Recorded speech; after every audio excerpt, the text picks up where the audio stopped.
For Peru's export-heavy economy, Fitch Ratings has always been a marker of how it's doing.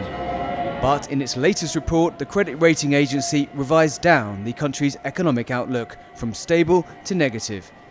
Topping the list of concerns was, quote, the weakening of political cohesiveness and institutions since 2016. A reference not just to Peru's recent political turmoil, which saw massive street protests and 3 presidents in a week, but also years of bitter battling between the executive branch and Congress. The problem is that we've been assuming that politics wouldn't interfere with economics. But there's a couple of things that have changed.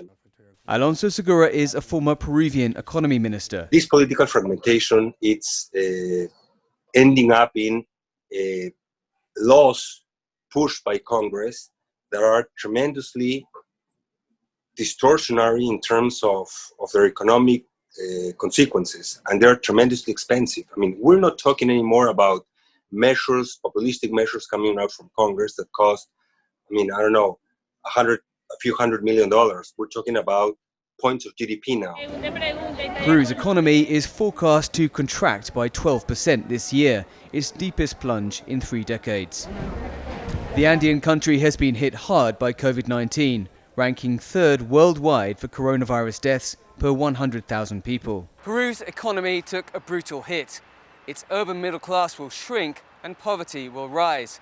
But polls show that most Peruvians don't believe that their elected representatives have their best interests at heart, and rather they're taking advantage of the government's weakness to further their own.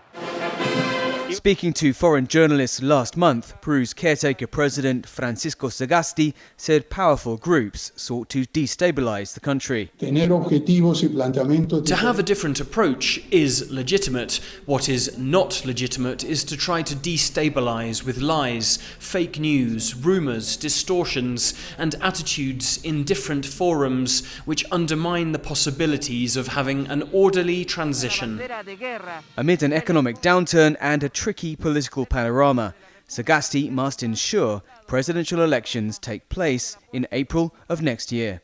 Dan Collyns, CGTN, Lima.